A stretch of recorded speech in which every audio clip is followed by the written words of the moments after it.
los riesgos geográficos. Hay una serie de elementos que hay que considerar para ver si efectivamente vamos a tener buena salud. El trabajo, ¿cierto? La salud ocupacional, las actividades que vamos a desarrollar durante nuestra vida. El ser dentista es una actividad de riesgo, ¿no? ¿Cuáles son los problemas que habitualmente tenemos los dentistas o vamos a tener, o ustedes van a tener? Túnel carpiano, ¿cierto? ¿Qué más? Dedo en gatillo, problemas de la retina, problemas auditivos, la espalda, problemas cervicales, 10.000 cosas, ¿eh? Entonces, llegarán a los 70 años con buena salud, como dice ahí, de ahí en adelante, esos 10 años no, hay que pensar. Entonces, la buena salud, dice, esto es una investigación del año 76 de Alan Dever en Estados Unidos, que dijo, tomó 14 enfermedades, las más importantes, 14 patologías que generaban mortalidad.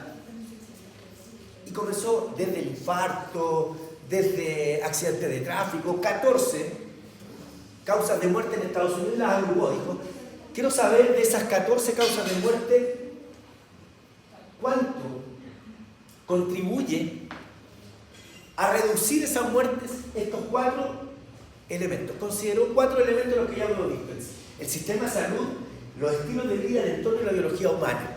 Entonces, fíjense que el estilo de vida reduce la mortalidad en un 43%. Es decir, un buen estilo de vida, de hacer deporte, tener buenos hábitos, ¿cierto? No fumar, todo esto que es tan entretenido de repente, ¿no? Dejar de hacerlo, por supuesto, contribuye y reduce la mortalidad. Esto es un tema que ustedes conocen, esto es de primer año. Entonces, sin embargo, fíjense, en Estados Unidos en esa época, el 90% de lo que se gastaba en salud en ese año, ¿cierto?, solamente impactaba en la reducción de mortalidad en un 11%. ¿Qué quiere decir? ¿Qué es lo que decía Dever entonces? Que el 90% del gasto se dirige al sistema sanitario. Es decir, ponemos todo el dinero en la ambulancia, en construir hospitales, en construir CEFAM. En ese tiempo, en el año 76.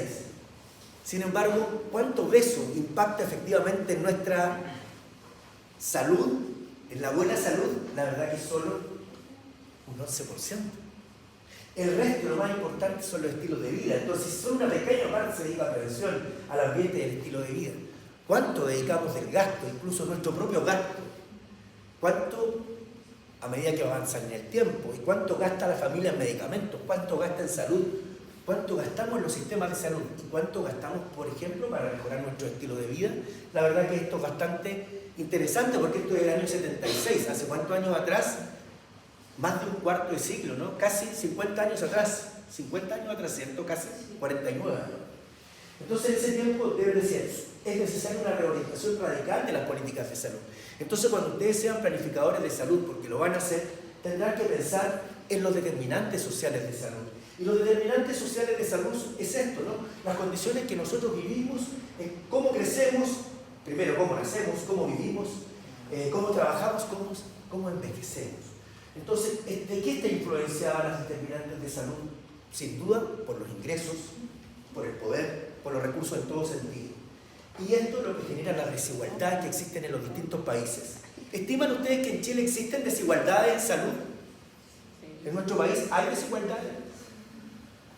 Por ejemplo, ¿alguien podría decirme desigualdad en qué? La rapidez potencial. En la oportunidad, perfecto. ¿A quién se le atiende más rápido? Al sistema privado. ¿Al sistema privado, dice usted? Alguien más decía por ahí, y depende de los recursos que cada uno tenga, ¿no? Entonces, existen desigualdades. Las personas que no tienen recursos hoy día tienen menos acceso a salud, a los sistemas de salud. Tienen menos acceso también a poder alimentarse adecuadamente, ¿no? Entonces hay una serie de desigualdades que generan impacto en salud. Y en el tema odontológico también. Aquí este es un gráfico que muestra los determinantes de salud. Esto es lo que visto en primer año. ¿Cierto? Y lograron desempolvar los apuntes de primero. Bueno, en mi época yo usaba cuadernos. Estaban en pandemia. Pero algo tiene que, algún archivo por ahí tienen que tener. Y solo recordar cómo, ¿cierto?, la gobernanza, que es la forma en que se toman las decisiones, cómo se distribuye el poder, el contexto socioeconómico y político. Hoy día estamos en un contexto bien particular, ¿no? Trump dice 10% de impuestos a los latinoamericanos para poder exportar nuestros productos y que lleguen a Estados Unidos. Eso va a tener un impacto probablemente en la economía mundial, chilena también. El tema, el tema sanitario, el tema de la jubilación, hay una serie de factores. Nuestra cultura, nuestras conductas, nuestros hábitos. Hacemos deporte, sí, seguimos siendo sedentarios, estamos sentados frente al computador todo el día, o caminamos, subimos escalera o subimos por ascensor. Bueno, todo eso tiene que ver con los determinantes sociales y de qué forma eso actúa la posición social. ¿Tengo o no tengo recursos? La educación, sin duda, que tiene que ver también con el tema a tener más información respecto a cómo cuidar. Las personas que están más educadas tienen más información para saber cómo educarse. No necesariamente si lo utilizan. Pero también la educación tiene que ver con el ingreso, también la educación tiene que ver con el tipo de ocupación. ¿Cuál es nuestro trabajo? ¿Es un trabajo de riesgo? ¿Es un trabajo de menor riesgo? ¿Nuestro trabajo será más arriesgado? Un paciente tenía un paciente que era una consulta, que me decía que su trabajo era instalar antenas de radiocomunicación. Entonces iba subiendo a unas alturas increíbles, me decía que subía, no sé, 30 metros, 40 metros, una torre, que es una cosa, un triángulo metálico, que iba hasta instalar la antena en la punta del cerro, en el Parque Nacional Conguillío, antenas de transmisión de celular y todo eso. Un trabajo de riesgo. Yo no podría hacer eso porque me da miedo la altura. Entonces, no sé cómo se podía subir y estar disfrutando del paisaje a 40 metros del suelo, pensando que se podía caer. Los ingresos, ¿qué tiene que ver el sexo con las determinantes en salud? ¿Se acuerdan de eso o no? ¿Sí? ¿Se acuerdan o no? ¿Cómo podría...? Me acuerdo que usted dijo que las mujeres tenían más expectativa de vida, pero padecían más enfermedades que los hombres. Ya, pero eso desde el punto de vista biológico. Y desde el punto de vista, como pensemos socialmente, ¿las mujeres tienen el mismo sueldo que los hombres?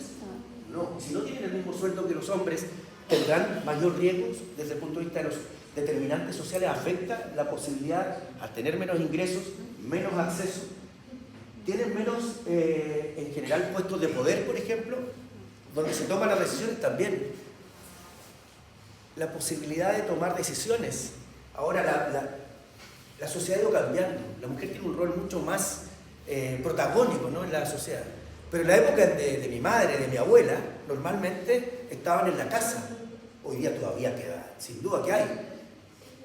Pero ¿cuánto de eso hay? Pero piensen lo siguiente, ¿cuánto es nuestras abuelas? Mi madre no tenía jubilación porque mi papá solamente trabajaba. Entonces ella después, cuando falleció mi papá, ¿cuál era el ingreso que tenía si no tenía jubilación? Ella había sido toda la vida dueña de casa. Entonces las posibilidades, ¿y qué tiene que ver eso con el tema de salud? Claro que tiene que ver, porque la posibilidad de después de atenderse y atender sus problemas de salud sí afectan. Entonces todo esto es determinante, todo esto es este cuadro, cómo afecta la salud, es importante tenerlo en cuenta cuando planificamos. Entonces, cuando nosotros tratamos de resolver las inequidades de salud como planificadores, tenemos que considerar eso. Cuando hablamos del estado de bienestar, en donde efectivamente el Estado es protagonista y trata de cerrar esta brecha en las inequidades de salud, en donde las oportunidades de las personas más vulnerables tienen que existir, si no, se lo dejamos todo al mercado, ¿no? El Estado neoliberal, que es el otro modelo, ¿no? Hay un Estado de bienestar o está el Estado neoliberal. El Estado neoliberal, aquel que se preocupa solamente que el mercado gobierne todas las decisiones y todo lo que ocurre, como está hoy día Estados Unidos, ¿no?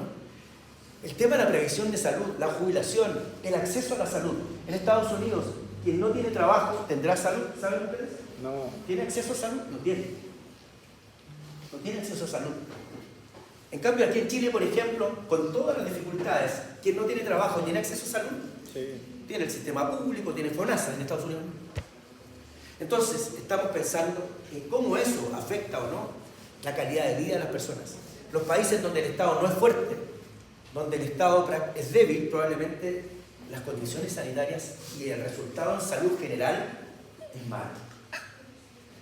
Este es un cuadro también que es parecido, se extrae del cuadro anterior, pero que lo publicó el Ministerio de Salud en Chile hace unos años, donde habla de los determinantes estructurales, de las desigualdades de salud que existen en los distintos países y particularmente en nuestro país, los determinantes intermedios y las desigualdades de salud. Todo esto que estamos hablando se lo debieron haber visto en primer año. Entonces, cuando hablamos de un modelo para planificar, claro que tenemos que primero identificar los problemas de salud. ¿Queremos resolver los problemas de salud? Ok, veamos. ¿Cómo lo hacemos? Primero reconozcamos el problema, pero veamos también cómo, los distintos aspectos. Porque, por ejemplo, tener caries tiene que ver solamente con el cepillarse los dientes.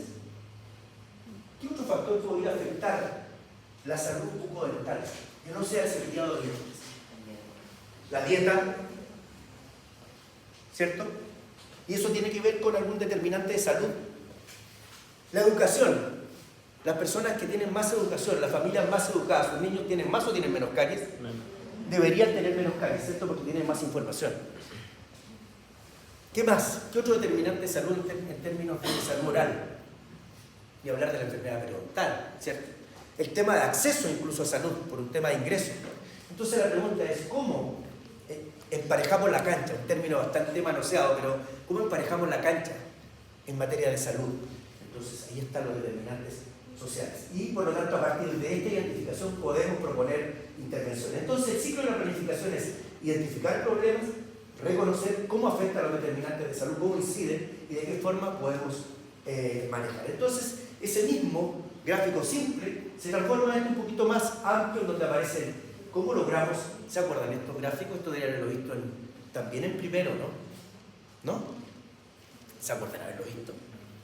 La pandemia nos tenía con sueño. Encendía la cámara, pero no estaba. ¿Podría ser? Bueno, recordémonos entonces. Para poder llegar a un diagnóstico de salud necesitamos recopilar información. Entonces, ¿qué información necesitamos para saber de qué se enferma la gente? ¿Cuál es la mortalidad? ¿De qué se muere? ¿De qué se enferma? ¿De qué queda secuelada? Entonces tenemos a través de las encuestas epidemiológicas. ¿Se acuerdan? Una encuesta epidemiológica, ¿cierto? Es una evaluación, y la encuesta epidemiológica puede ser el examen. Un examen de salud oral a los niños, a los escolares de Temuco nos permitiría conocer cuál es la realidad de salud bucal en Chile o aquí en Temuco particularmente. Probablemente la información la tomamos de registros anteriores, probablemente podemos incluso hacer las entrevistas a las organizaciones sociales para conocer cuál es el problema que sienten o que ellos perciben que les afecta. ¿Cuáles serán los problemas que hoy día demandan las organizaciones sociales, las juntas de vecinos? ¿Qué dirán las juntas de vecinos del problema? ¿Qué problema de salud pueden tener si uno les pregunta eso? Ustedes van a planificar y dicen, queremos intervenir en salud. Ustedes son directores de un CEFAM, directores de salud de un departamento de salud, directores de un departamento de salud municipal. Se van a trabajar a Puerto Sim y tienen que conocer, le van a preguntar al presidente de la Junta de Vecinos cuáles son los problemas de salud que existen, o ustedes mismos en su sector o donde ustedes viven, cuáles son los problemas de salud, y seguramente se van a encontrar con un listado enorme. También podrían tomar registro y ver cuál es la demanda, cuáles son las listas de espera, ¿cierto? Entonces, con la información llegamos a lo que es el diagnóstico de situación de salud. Pero obviamente vamos a poder pesquisar problemas de salud de la población, de que se enferma, de que se muere. Pero también tenemos que reconocer cuáles son los riesgos del ambiente, ¿cierto? La contaminación ambiental. ¿Qué más que otro riesgo del ambiente podríamos tener? Abajo, los efectos del cambio climático. ¿Qué pasa, por ejemplo, en los sectores más altos de Temuco en verano? ¿Qué problema tenemos en los sectores altos en verano? En Temuco, en la periferia, por ejemplo, en el sector de Maquehue. Incendios, pues sí, perfecto, también el tema de los incendios, sí. ¿Qué otros riesgos también existen? El problema de abastecimiento de agua potable. ¿Alguien vive por algún sector alrededor y tiene problemas de agua potable a veces? Sí, hay gente que tiene, porque no todos tienen el acceso a crearse un pozo y tienen que depender del suministro de agua potable de la municipalidad. Los que lo llevan en camiones de aljibe, ¿no? ¿Cierto?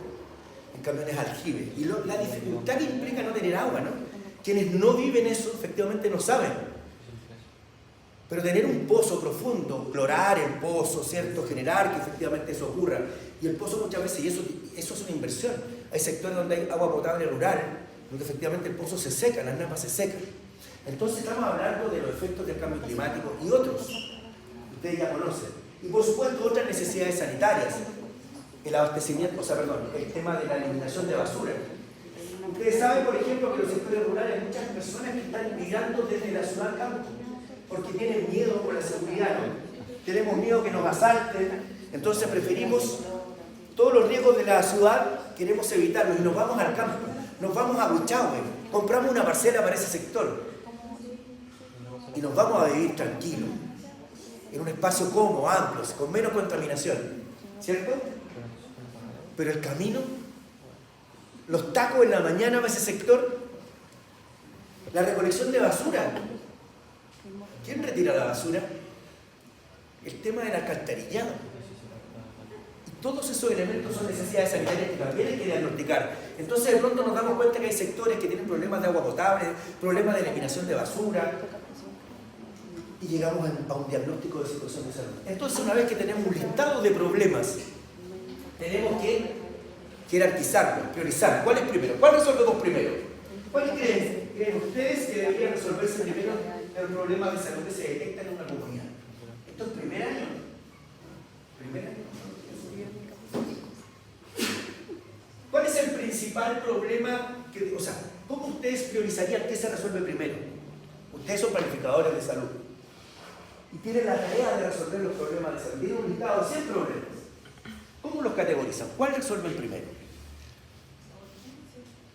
Las urgencias. ¿Urgencias de qué? O sea, gravedad. ¿Y qué significa gravedad para ustedes? Cosas que ponen en riesgo la vida de la persona. Es decir, la posibilidad de morir. Ok, perfecto. Es decir, los problemas más graves, aquellos que generan mortalidad. ¿Qué problema debería, por ejemplo, genera mortalidad hoy día? Diabetes, hipertensión. Los problemas de las enfermedades cardiovasculares, ¿cierto? Ok, perfecto. Entonces, aquellas entonces que generan mortalidad. Pero eso es el único criterio, los que generan mortalidad, los que son más graves, por ejemplo, ¿cierto? Que generan mortalidad. ¿Habrá otro criterio? Cuando yo hablo de magnitud, cuando se habla de magnitud, quiero que lo recuerden. Que generan dolor. Los que generan dolor, perfecto. O sea, pensemos, por ejemplo, las urgencias. Alguien decía por ahí las urgencias cuando alguien tiene un cólico abdominal, un cólico biliar, o cuando tiene incluso la urgencia odontológica, ¿no? Un absceso dentro del velar agudo, así se llama todavía, ¿cierto? Claro, es una urgencia, perfecto, hay que resolverla y por lo tanto hay que tener dispositivos en el territorio que resuelvan la urgencia. Aquí en Temuco existe un único dispositivo que atiende de lunes a domingo, tanto en el sistema público y privado, que es la urgencia odontológica del hospital. En los CEFAM no existe sábado ni domingo. En la clínica alemana tampoco existe la atención odontológica. En el clínico de la Mayor tampoco existe atención odontológica. El único dispositivo que hay en Temuco es el hospital del hospital Dr. Enrique Aravena. ¿Qué otro entonces? Pero aparte del dolor, aparte de lo grave que es, lo más frecuente, los problemas más frecuentes, problemas de salud muy frecuentes que afecten a muchas personas. ¿Qué problemas afectan a muchas personas? Hay muchos, pero no muy cualquiera, que se le ven a la memoria. Porque ustedes están planificando, entonces ya, vamos a atacar los problemas más graves, perfecto. Donde se muere la gente, perfecto, eso, para evitar que las personas se mueran. Pero también vamos a atacar aquellos y vamos a priorizar aquellos problemas donde afectan a muchas personas. ¿Qué problemas de salud afectan a muchas personas? Las calles. ¿No? Claro. Entonces, por lo tanto, es un problema de salud pública. Las calles, ¿sí? Porque generan pérdida de alimentaria, ausencia en el trabajo, ¿cierto? ¿Qué otros problemas afectan a muchas personas? La influenza afecta a muchas personas. ¿Por qué vacunamos entonces? ¿Están vacunados ustedes contra la influenza? ¿No los van a vacunar? ¿No se vacunan ustedes? ¿No? Y cuando están frente al paciente, solo la mascarilla y dicen, bueno, eso es suficiente. Y no se piensan vacunar. ¿Ustedes son antivacunas? No. ¿Sí? ¿No? ¿O porque les da miedo vacunarse? Entonces, por ejemplo, en las campañas de vacunación, el planificador dice, ¿saben qué? En invierno se contagian muchas personas con influenza. Y eso genera ausentismo laboral, porque esto también hay que reconocerlo, no se trata de ser el buen samaritano, porque eso implica también una capacidad productiva menor. Entonces, ¿qué es lo que dice el ministro de Hacienda, no, tenemos que producir, no tenemos que tener personas enfermas. Entonces, ¿cómo lo hacemos? Ok, perfecto. Vacuna entonces para que no. Otra vacuna que no existía en mi época y que hoy día está presente en el programa nacional de inmunizaciones y que tiene que ver con mortalidad también, y particularmente en las mujeres, el cáncer cervicuterino. ¿Cómo se previene en Chile? Con la vacuna del virus del papiloma. Entonces, cuando de pronto el planificador dice, ¿sabe qué? Las mujeres se están muriendo de cáncer cervicuterino y hay una medida costo efectiva, hay una medida aceptada por la población, es relativamente económica porque están los recursos. ¿Por qué no ponemos entonces y vacunamos a la población para prevenir? ¿Cierto? En cuarto y quinto básico, ¿no? Son dos.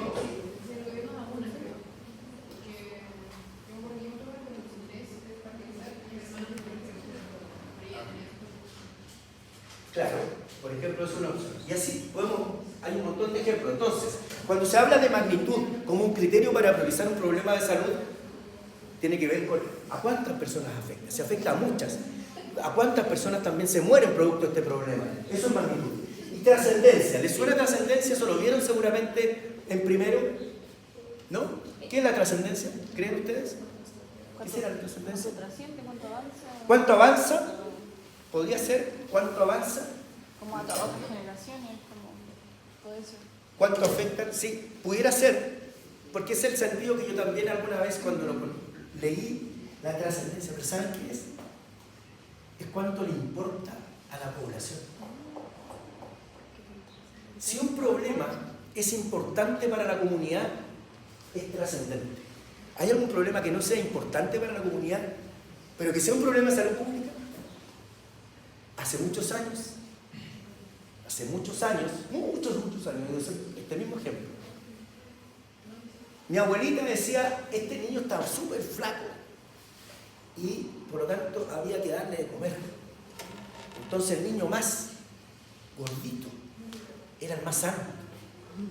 Cuando el tema ya sabemos lo que significa, cómo cada uno de nosotros combatimos, ¿cierto?, el tema del sobrepeso y la obesidad. Hoy día en Chile estamos con un problema importante. ¿Será importante para la población?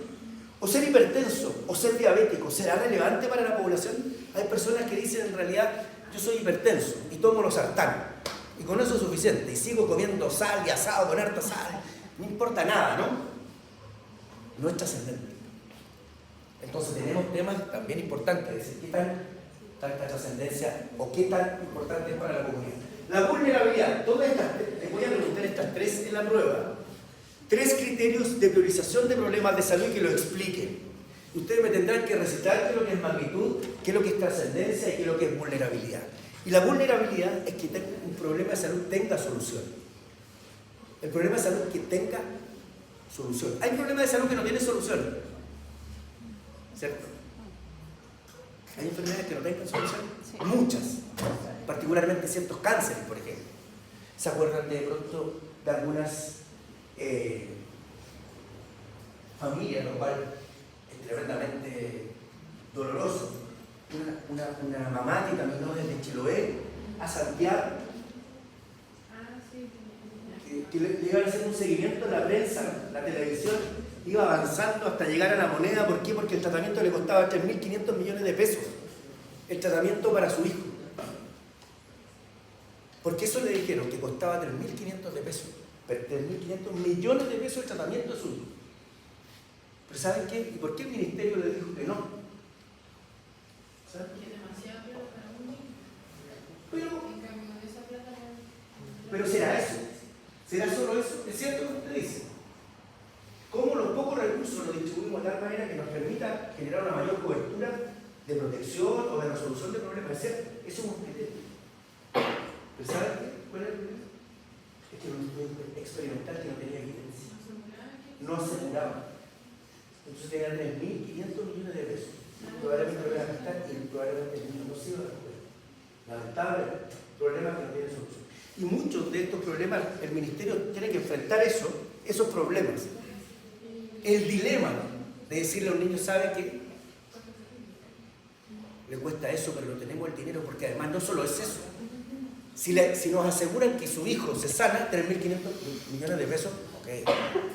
De hecho, está la ley Ricardo Soto, a propósito de enfermedades caras, pero que tiene solución, por ejemplo, ¿no? Entonces, está el tema del costo-efectividad, como otro criterio también. Lo que dice su compañera, ¿qué tan caro es?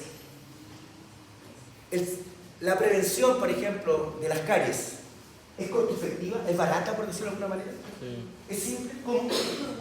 Educar a la gente, hacer charlas. Con educación, flúor en el agua potable, a pesar de que Concepción y Ñuble no tienen flúor, pero interesante ver cómo está el tema de eso. Ahí no he podido encontrar información de cuál es la prevalencia de caries en uno y otro región, después de tantos años. Pero el costo-efectividad del tema de salud oral es súper simple, con un cepillo y agua, digamos, ni siquiera pasta de dientes. Cepillándose los dientes es suficiente para prevenir, es muy barato. Es muy barato. Bien, entonces cuando yo les pregunte, explique 3 criterios para priorizar los problemas de salud, porque tenemos en la planificación un diagnóstico. Estos son los problemas que hay. Ustedes tomaron información, le preguntaron a la Junta de Vecinos, le preguntaron a las instituciones, sacaron registros de donde encontraron y tienen ya un diagnóstico.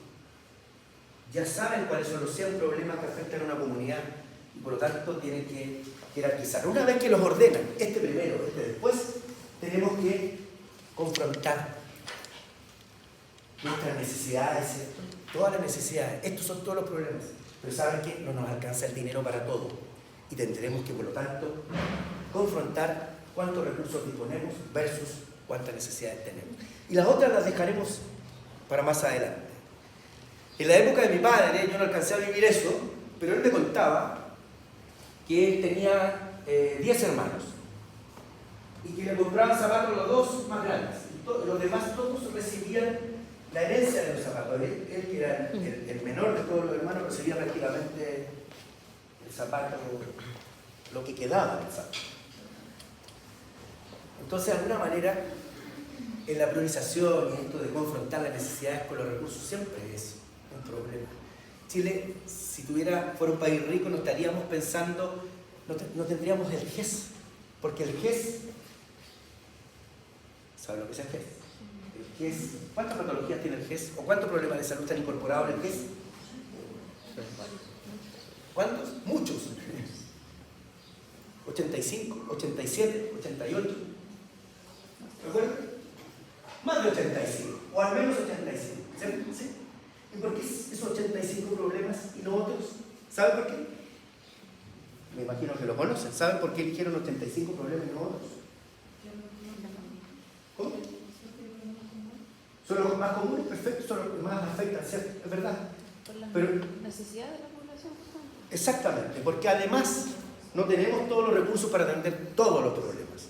Pero además de eso, cuando se instala el GES, dice que esos problemas de salud representan el 80% de la carga de enfermedades de mortalidad de nuestra población. Es decir, al resolver esos problemas, teóricamente, el 80% de la carga de enfermedades de nuestro país se resuelve. Imagínense. Es mucho. Porque esos son los problemas más frecuentes. Entonces, claro, y no nos alcanza el dinero para todo. Y por eso que de pronto hay personas que se agrupan y dicen, ¿y por qué no la cirugía bariátrica? ¿Sabe lo que es la cirugía bariátrica? ¿Cierto? Ponerse el balón gástrico, hacerse un bypass gástrico para la obesidad mórbida, ¿no? Porque eso es un problema también. Y también lo incorporaron en una cápita un programa especial. Y la fibrosis quística, que afecta a tan pocas personas. Finalmente un grupo de personas y padres que se reunieron y marcharon y lo incorporaron también, porque entonces aplica el criterio de magnitud, trascendencia, porque era importante para la población y vulnerable. Bien, una vez que están ordenados, tenemos ya los recursos, entonces tenemos que reconocer cuáles son las necesidades, las necesidades a mejorar. Vamos a proponer las mejores alternativas para estos problemas de salud. ¿Cuál es la mejor, la más costo efectiva? Entonces vamos a ver cuáles son los beneficios, los riesgos, ¿cierto?, de aplicar estas medidas, los costos, la viabilidad técnica. vamos a elegir cuál es la más apropiada, la más económica, eficiente, ¿cierto? Con poquito y tenemos gran cobertura. Las más equitativas, las que tengan mayor aceptabilidad social. Y luego ponemos en práctica las alternativas que hemos elegido y hacemos y definimos el programa. Entonces los problemas de salud en planificación se resuelven con programas de salud. ¿Conocen programas de salud? Nómbreme algún programa de salud que conozcan. El programa cero, perfecto. ¿Qué más? El programa de niño sano, control de niño sano. Todavía se llama así. ¿Qué más?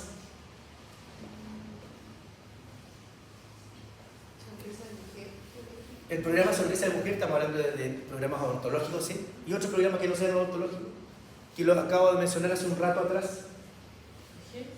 El que es, sí, es un programa, es un programa, sí.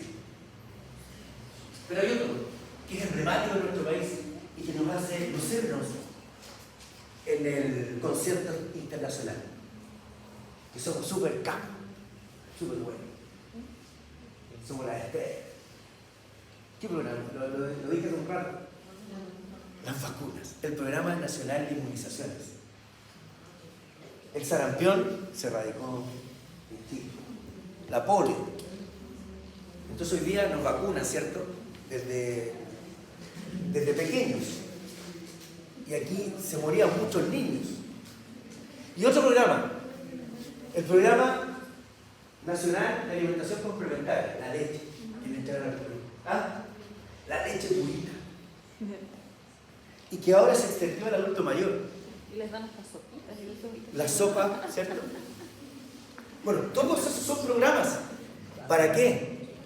¿Por qué le dan a los adultos mayores ahora si ya, por ejemplo, no tenemos problemas de nutrición? Porque el Programa Nacional de Alimentación Complementaria surgió porque había un problema de salud importante que era la desnutrición infantil, por allá por los años 50. Y hoy día no tenemos prácticamente nutrición, salvo casos muy excepcionales, pero no es un problema de salud pública. ¿Y por qué se extendió entonces a los adultos mayores este programa? Para controlar el consumo de azúcar en los adultos mayores. ¿Puede ser? Por enfermedades también. ¿Para qué creen ustedes que se extendió? ¿Qué problema tienen los adultos mayores en Chile? La falta de masa muscular. Falta de masa muscular. O sea, ¿hay desnutrición en los adultos mayores? Sí. Probablemente, ¿no? ¿Por qué? Porque no se alimentan bien. Porque no se alimentan bien. ¿Y por qué no se alimentan bien? Porque no tienen las capacidades físicas para poder moverse. Porque no tienen las capacidades físicas. ¿Pero qué partió primero? Porque no tienen plata. Porque no tienen plata. ¿Les suena el tema de la jubilación? Y no pueden comer probablemente proteína. Y lo otro, el tema odontológico. Para masticar. Entonces hay una serie de factores. Entonces, una serie de elementos. No tienen dinero. Hay enfermedades, como dice su compañera asociada, que le dificulta. El tema de la movilidad. Entonces dijeron, este programa también hay que ampliarlo a los adultos mayores. Entonces, se define el programa, se fundamenta por qué es importante, cuáles objetivos que persigue, ¿verdad? Cuáles son los objetivos que se persiguen y cuánto dinero se requiere. Y eso ya el ministro de Hacienda tiene que decir, perfecto, aquí está el dinero o no está el dinero. Se ejecuta el plan que efectivamente es desarrollar el programa y se evalúa. Entonces, hemos completado el ciclo de la planificación. Entonces comparamos efectivamente el programa y este problema de salud se resolvió. En Chile, el programa odontológico ha resuelto el problema de salud dental en Chile. ¿Creen ustedes que sí? Su compañera mueve la cabeza como que tímidamente diciendo que no.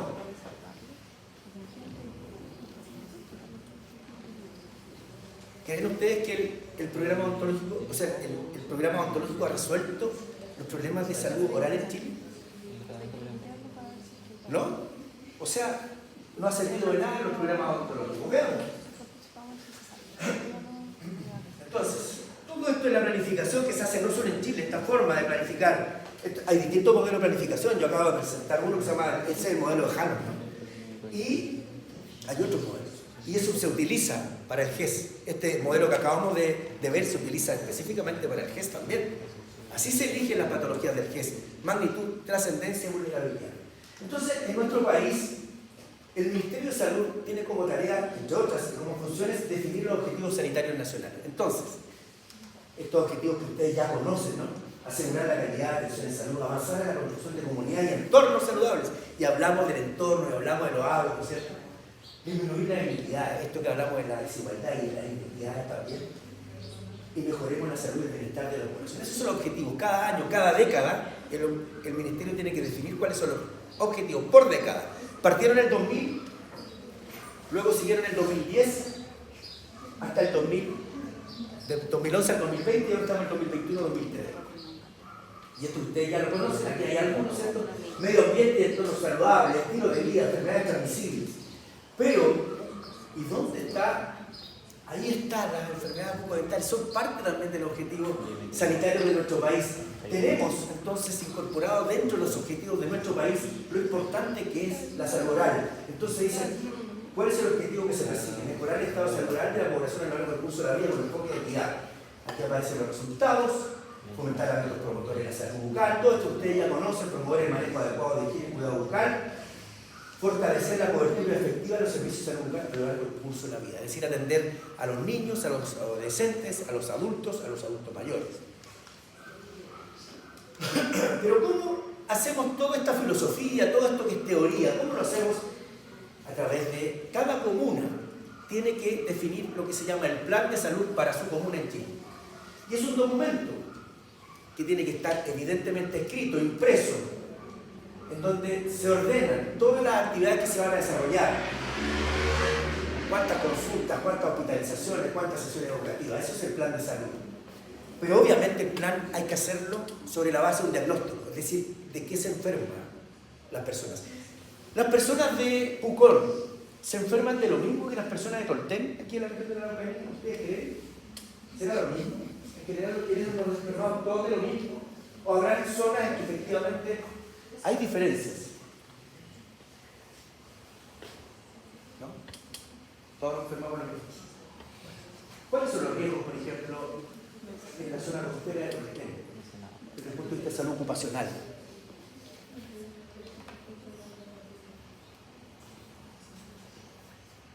Por ejemplo, en esta zona en general, yo trabajé en Tolten, por eso sé, la cosecha de la papa, ¿no?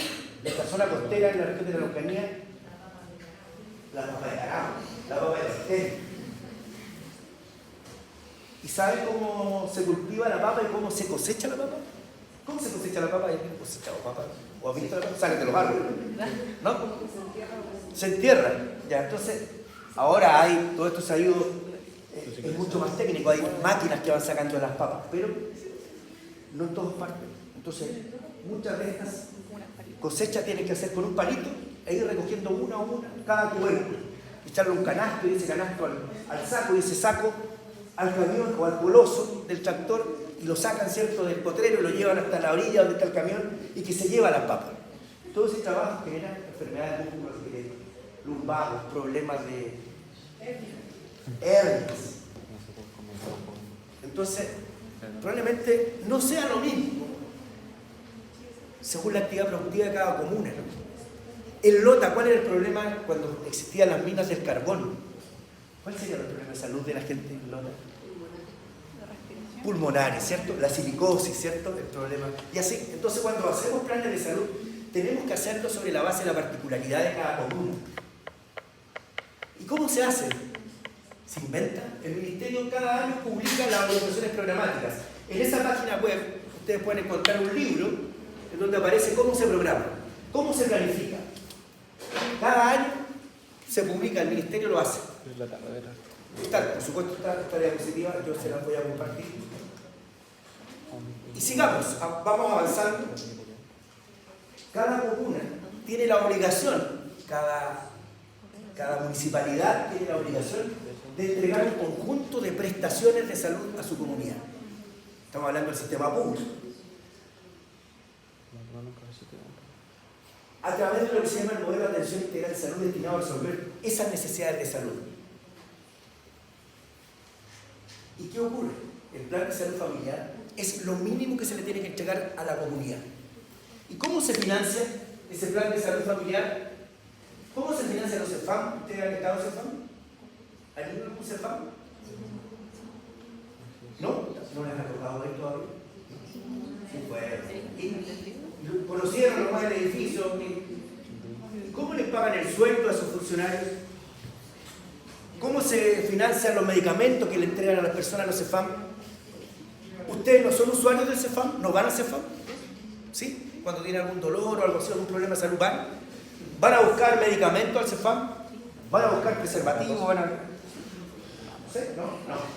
Son muy malos. De mala calidad. Hay un montón de recursos que se integran en el CEFAM, ¿no? ¿Se hacen exámenes preventivos en el CEFAM? Sí. ¿Sí? ¿Se van a hacer el PAP al CEFAM? Perfecto. ¿Se van a vacunar al CEFAM? ¿Y de dónde vienen esos recursos? ¿De dónde sale? Lo entrega el alcalde. ¿Será así?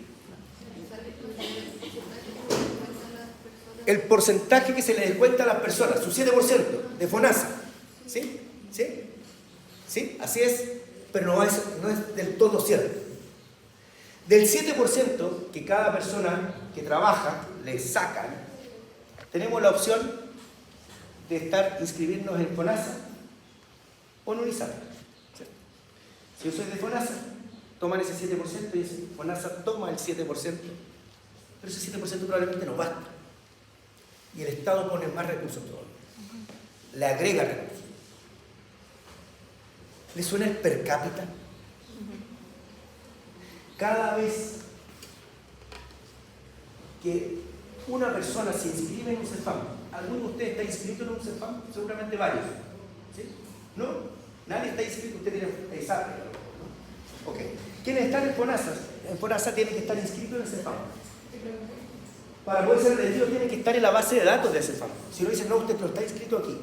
Y el CEFAM, además, por cada persona que inscribe, por cada familia que inscribe, recibe mensualmente un monto que se llama per cápita, o sea, por cabeza. ¿Cuántas personas viven en Temuco que estén en FONASA? ¿El 80% está en FONASA? ¿90% está en FONASA? Seguramente. ¿Cuántas personas viven? 250.000 habitantes. FONASA. Multipliquen 250.000 por el precio per cápita. ¿Cuánto le pagan cuánto pagan mensualmente por cada persona inscrita? ¿Saben ustedes? 3.500, dice su compañero. Poquito. Ha ido incrementándose. 11.794 pesos. Ese es el per cápita base. Entonces, 11.794 si lo multiplican por 250.000 inscritos. Solo en Temuco. ¿Qué cantidad de plata eso mensualmente? ¿Alguien podría hacer el cálculo? Yo no lo he hecho. 11.794 por 250.000.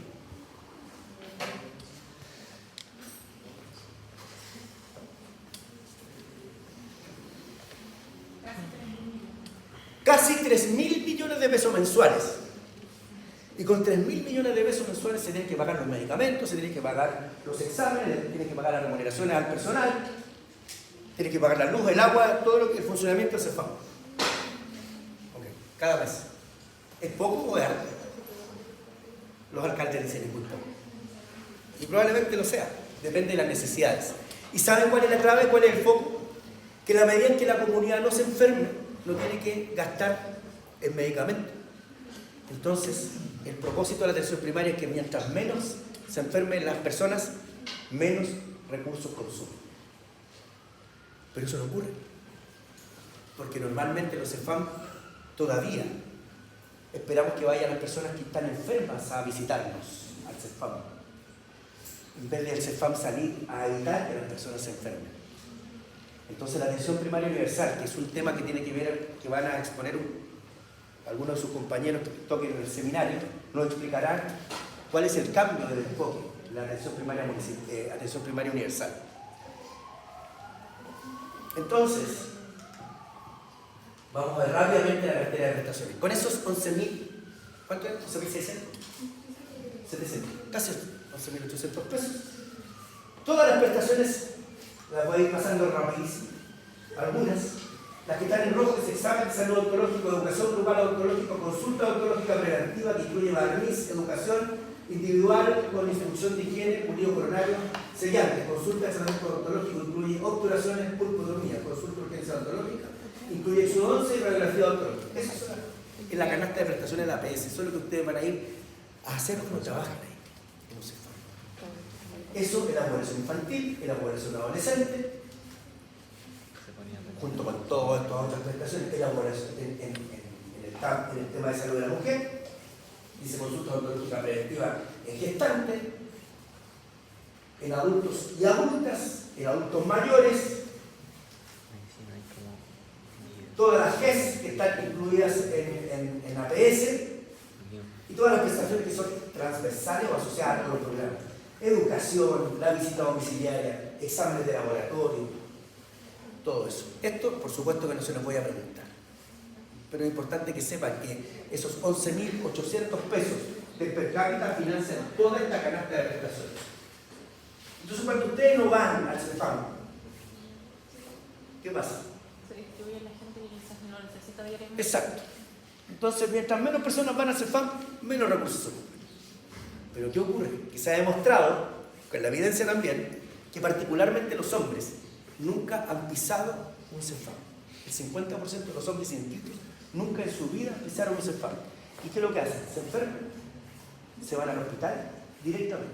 No pasan por el CEFAM. Nunca se hicieron actividades preventivas. ¿Y qué hicieron? Se van a la urgencia. ¿Sabe qué? Don Juan, usted tiene un cáncer en etapa 4, cuidados paliativos para casa. Entonces, ¿dónde está el enfoque? ¿Dónde está el tema preventivo? ¿Dónde, si nosotros no vamos al CEFAM, tendrá que el CEFAM visitarnos? ¿Cuántos de ustedes hacen exámenes preventivos cada año? Levanten la mano. Yo no. Yo no. No, yo me hago así. Pero por edad, poquísimo. ¿Se fijan? Ahora ustedes son jóvenes, que se decir sí. No, es que la verdad que se pasa tan rápido y no me doy cuenta. Hay distintas razones no lo hacemos, porque además son gratuitos. En ISAPRE y en FONASA son gratuitos. Bien. Nos quedan 5 minutos. Voy a avanzar.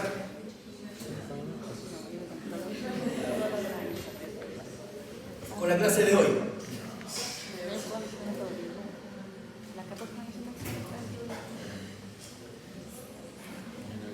Los programas. Hemos hablado de programas. Este sí que lo conocen. Ese también es de tercero o de primero, ¿no? En donde se compara la salud colectiva con la salud individual. En la salud individual una persona está enferma, por lo tanto esta enfermedad afecta a una sola persona. Evidentemente la salud colectiva afecta a un grupo. En la salud individual es un virus, es una bacteria, hay una causa específica. En la salud colectiva, en la comunidad, las causas son múltiples. En un individuo se identifica la enfermedad por sus síntomas y sus signos. En salud pública, a través de indicadores de salud. En salud individual, para poder llegar a un diagnóstico, nosotros le hacemos una serie de exámenes al paciente y llegamos al diagnóstico. En salud colectiva, hacemos una investigación epidemiológica, tomamos registros, conocemos la situación de salud. Y aquí, en salud individual, una vez que tenemos el diagnóstico, le hacemos un plan de tratamiento. En salud pública, aplicamos un programa. Eso es el equivalente. Cuando hablamos de un programa, es un plan de tratamiento, pero para la comunidad. Debería haberlo leído ahí, que se ve mal. Rápidamente, programas de salud. Bucal ahora. En el 78 se publica el primer documento política de salud, en el año 1978. Yo empecé a trabajar en el año 91. Alcancé a conocer esto. El Plan Nacional de Salud Bucodental. Y nadie, todos hacíamos, el paciente llegaba a la consulta, al hospital donde yo trabajaba, tocaba la puerta, necesito atención dental, y lo atendíamos. A medida que llegaba a dar casi consulta espontánea, no existían programas, no existía nada. ¿Y cómo nos medían? El número de amalgamas que hacíamos. Entonces, sí, todos los meses medían la cantidad de amalgama y por cada amalgama al hospital le pagaban un dinero. Era como el per cápita, pero hecho por cada prestación. Y cada amalgama que hacía tenía un precio. Y todos los meses mi producción de amalgamas, de exodoncias, porque hacía exodoncias, ¿qué más? Hacía amalgamas, de trajes. No teníamos tipo de rayos, no hacía endodoncias. Trabajaba en un hospital rural. No había mucho que hacer. Y todo eso sumaba y se recibía un pago mensual que se llamaba el FAP, Facturación de Atención Prestada. Y nadie nos decía si teníamos que atender a más niños, a más adultos. Recién partieron en esa época, hablando un poquito de lo que era la educación, hablaban algo de promoción, pero era un documento que llegó y que nadie vio. Lo tengo, de hecho, lo iba a traer hoy día. Y así partió, antes del 78. Ya en el año 93 comienzan a implementarse programas como el programa para jefas de hogar. El año 2000 parten los objetivos sanitarios con el GES. El GES partió en el año 2003-2005. Y el año 2000 ya se incorporaron algunos objetivos sanitarios porque era el mandato del ministerio. Entonces dijeron, ¿saben qué? Vamos a atender a la población menor de 20. Porque la otra población adulta está perdida, no hay nada que hacer. Olvidémonos de los adultos, los mayores de 20. Dejémoslos votados nomás, y finalmente los niños son los que importan. Entonces, todo se orientó el año 2000 en la población escolar. El año 2003 se incorporaron también algunos adolescentes, 12 años, como beca sanitaria. El 2005, les decía yo, entre el 2003, el 2005 y el 2005, se incorpora el GES de 6 años. ¿Cuánto entonces? Hace 20 años atrás que tenemos GES a los 6 años. En 2007, el programa Sembrando Sonrisas, que alguna de ustedes comentó, un sonrisa de mujer. En el año 2007, aquí hay un programa de Sembrando Sonrisas que beneficia a 400.000 niños y niñas de 2 a 5 años. ¿Ustedes conocen el programa Sembrando Sonrisas? Sí. ¿Nunca han escuchado hablar del programa Sembrando Sonrisas? No, ontopediatría, ¿no tienen ontopediatría? ¿Sí? ¿No tienen ontopediatría? No sé, pregunto, pero ¿les han hablado de estos programas? Algo así. Bueno, lo que te van a tener que hacer. El 2007 se incorpora la urgencia odontológica al GES. El 2010, el GES de la embarazada. Y del 2014 hasta el 2025 se incorpora la Más Sonrisa para Chile, que incorpora a mujeres mayores de 20, pero no todas. No todas. Programa para cuartos medios. Dice movilidad y morbilidad, perdón, ahí hay un error. Es morbilidad. El corrector parece. ¿Qué es lo que es la morbilidad? ¿El programa Morbilidad les suena? ¿Lo conocen? Dice aquí, facilita el acceso a personas con dificultades por horarios laborales o académicos. Las personas pueden ir a 5. Los adultos pueden ir al CEFAM para que le hagan la atención de la obturación de la pieza 1.1 por mesial, porque se ve fea. Nada más. No se hacen tratamientos de todas las... No, solo lo puntual. Entonces los programas en Chile de APS, en atención primaria, se enfocan evidentemente en promoción de salud, lo vamos a ver, prevención de enfermedades desde la infancia, fundamentalmente enfocado en la infancia, recuperar el daño causado, en los niños sí, pero el adulto casi, lo que se puede hacer. Dice aquí abarcando todo el ciclo vital, eso no es cierto. Dice ahí, no es tan cierto, porque abarcan todo el ciclo vital, pero entre comillas, el adulto mayor un poquitito, pero el adulto... Pero la atención odontológica siempre en un grupo vulnerable, la población infantil. Y ahí vamos a ver los GES. Partimos con el GES, el 2010. Ustedes lo conocen perfectamente, ¿cierto? ¿Para qué se los voy a mostrar? Aquí está, dice el GES de la embarazada. Aquí es interesante saber qué es la cobertura de FONASA y SAPRE. ¿Y qué pasa con las personas que tienen la previsión en Carabinero, en la PDI, en el ejército? ¿Son beneficiarios del sistema? ¿Sí? Entonces, ¿el GES es para todos? ¿No? ¿Ellos tienen su propio sistema? Ellos tienen su propio sistema, es decir, el GES no funciona para ellos. Carabinero, la PDI, el ejército, ¿no? Si les pregunta a la vecina, ¿sabe que mi marido que trabaja en el ejército, podría ir a hacerme el gest de la embarazada? Mire, yo estoy embarazada. ¿Qué le van a decir ustedes? No, sí, yo lo sé todo. Estoy en quinto año de ontología y ya a esta altura lo sé. ¿Qué le dirían ustedes? Que no. Tienen otro sistema previsional. Esto es solamente para FONASA e ISAPRE. Pero la APS universal, ¿qué es lo que pretende? Que no haya límites ni restricciones para nadie, que todos pueden ir a hacer FAM. ¿Cuántos? Y esa es pregunta para el grupo que va a hacer, que nadie sabe todavía a quién le va a tocar cuál. ¿Cuántos CEFAM están funcionando con APS universal en nuestra región? 2, Perquenco y Angola.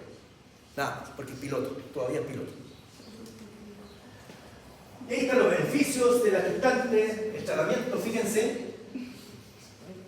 ¿Se acuerdan de la garantía? ¿Cuáles son las garantías? Rápidamente. Son 4 garantías. Garantía de GES, garantía explícita de salud. 4 garantías. Ese es el problema de salud. Estoy pensando en la garantía. ¿Qué se garantiza en cada problema? En cada problema de salud, de estos 85 y más que hay, porque creo que agregaron 2 más. Pero de odontológico 4. Dejemos fuera fisura labiopalatina. Pero de esos 4 problemas de salud, o todos los problemas de salud, ¿cuáles son las garantías que se explicitan? ¿Qué se garantiza? ¿Qué se va a resolver? Acceso, oportunidad, calidad, protección financiera, los 4. Acceso, es decir, ¿quién tiene acceso? FONASA y ISAPRE, no militares, no carabineros, no PDI. Oportunidad, ¿qué significa la oportunidad? ¿En cuánto tiempo desde que se solicita el tratamiento en el caso del GES de la embarazada? 21 días. Desde que se solicita la atención. ¿Y qué pasa si no se le atiende en 21 días? ¿Qué dice la embarazada? ¿Qué le pasa a la embarazada? Llora. Comienza a golpear las paredes. Le da un ataque de ira. ¿Qué le pasa a la embarazada? Puede solicitar un segundo prestador. Puede hacer un reclamo a la Superintendencia de Salud, podría reclamar a FONASA, puede poner un reclamo para que se atienda dentro del plazo. Por eso se garantiza, por eso se llama garantía explícita de salud, que está por ley. Si no se atiende en 21 días, tiene el derecho a reclamar.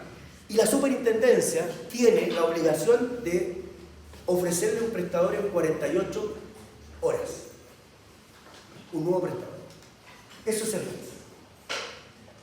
¿Cuánto es lo que paga? En FONASA 0. En ISAPRE 31.300 pesos. Y así. Más programas. ¿Alguien habló del programa 0? Control por enfoque de riesgo odontológico. Eso significa programa 0. Eso lo conocen, ¿cierto? ¿Los protocolos lo conocen? ¿Del programa 0? ¿En qué consiste? Como dice ahí, está enfocado a niños y niños menores de 10 años, ¿cierto? De 0 a 9. Y los controles desde los 6 meses hasta los 10 años, en realidad hasta los 9 años, ¿sí? ¿Y cada cuánto tiempo los controles? Dice ahí según el nivel de riesgo, pero al menos los controles, al menos deben ser cada 6 meses, pero también si el riesgo odontológico es mayor, si tienen más momentos de azúcar, si tiene todos los factores de riesgo que ustedes conocen, hay protocolos para ello. ¿Y qué se hace? Se evalúa su estado de salud general, su higiene, la dieta, el uso del flujo, el apoyo familiar, y cada niño recibe estrategias preventivas personalizadas. Y eso van a tener que hacer ustedes, los CEFAM. El programa 0 apunta a ello. Controles. Programa Sembrando Sonrisas a la población parvularia. ¿Qué se hace? Examen. ¿Y dónde se hace el programa Sembrando Sonrisas? En los jardines, simplemente en jardines infantiles, en la Jugend, Integran, en el jardín, no en el box. Y hay que hacer un examen de salud bucal, hacer educación, aplicar barniz, entregar un cepillo y pasta. Y a los niños de 2 a 5 años va dirigido. Fíjense la evaluación que se hizo a partir del recurso estadístico mensual del Ministerio entre el 2017 al 2020. La prevalencia de 2 a 5 años de niños libres de caries va disminuyendo. Los niños libres de caries, ¿cierto? Porque a los 2 años El año 2017 el 74%, ¿cierto? ¿Qué dice ahí? Estaba libre de caries, ¿sí? Pero en 2020 el 81% aumentó. Entonces efectivamente hay un aumento de niños libres de caries. Eso es lo que pretende el programa. Vamos teniendo a los niños con menos caries, es decir, más población libre de caries. Pasamos de 74 a 81. Dirán, no es mucho, algo. Antes no ocurría eso. Fíjense a los 5 años, de 45 a 53, casi un 10%. Igual es significativo, ¿les parece o no? Entonces cuando hablamos, la pregunta, ¿han impactado los programas de salud oral en la población chilena? Probablemente, ¿no? Vamos a buscar. Algo ha mejorado. Y fíjense lo económico que es. No es en el sillón, es en el jardín. O aplicar barniz de flúor, entregarle cepillo y pasta.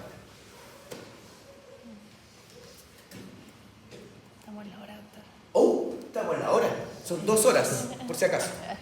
Son 2 horas. ¿Se acuerdan? 2 horas.